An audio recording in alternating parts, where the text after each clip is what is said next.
La vie n'est pas facile, pas du tout. Il y aura des défis, des moments où tu seras mis à terre. C'est comme ça, c'est la vie. Tu mets un masque, tu rentres chez toi, et quand personne ne te regarde, quand tu n'as plus besoin d'impressionner qui que ce soit, tu es toi-même. Et là, la peur s'installe. Peut-être que tu ne sais pas ce que l'avenir te réserve, et ça te fait peur. Cette peur te paralyse. Mais aujourd'hui, je te pose cette question. Est-ce que tu as encore de l'espoir ? À un moment donné, tout va partir en vrille. Tu vas te dire, c'est fini, c'est comme ça que ça se termine.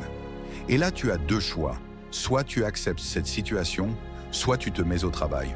C'est aussi simple que ça.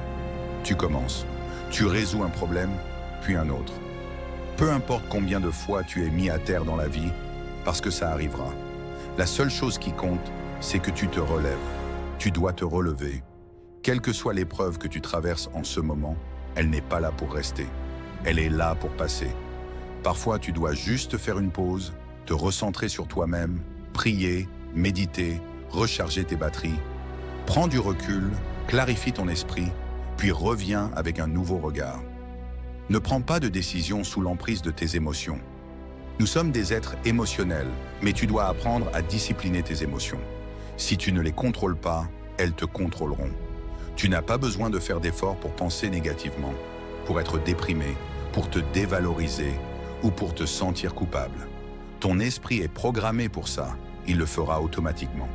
Mais si tu veux atteindre ta grandeur personnelle, tu dois être prêt à aller à contre-courant.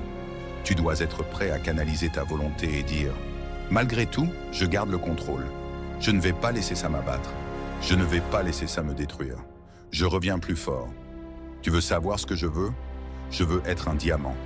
Tout le monde le veut, mais la réalité, c'est que tout le monde ne l'obtient pas. Et pourtant, si tu le veux vraiment, tu peux l'avoir. Personne ne t'en empêche.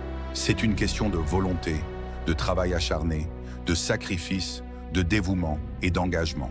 La différence ne réside pas dans ton code génétique ou ton potentiel. C'est dans ta capacité à te relever après chaque échec, à persévérer, à tenir bon, à adopter une attitude de jamais abandonner. Nous savons que le chemin sera difficile, que nous ferons face à des obstacles, que nous ressentirons de l'inconfort, que certains essaieront de nous briser. Nous savons que ça arrivera. Alors décidons dès maintenant que nous serons victorieux. Ne pleure pas pour abandonner, essaie de continuer. Ne pleure pas pour tout laisser tomber, tu as déjà mal, tu as déjà souffert. Tire une récompense de cette douleur. Au bout de la souffrance, il y a la réussite. Tu ne vas pas mourir parce que tu ressens un peu de douleur. Dis-toi, je n'abandonnerai pas. Quand la dépression te frappe de nulle part, dis-toi, je n'abandonnerai pas. Il n'y a aucune garantie que parce que quelqu'un est dans une mauvaise passe, il ne pourra jamais se relever. Qui peut te garantir que tu ne peux pas réussir, que tu ne peux pas réaliser tes rêves? Personne. Personne ne peut prédire ce que ton avenir te réserve. Si tu es prêt à traverser toutes les batailles nécessaires pour atteindre tes objectifs, qui a le droit de t'arrêter? C'est ton droit d'écouter ton instinct. Personne n'a le droit de te dire non quand tu as mérité d'être là où tu veux être.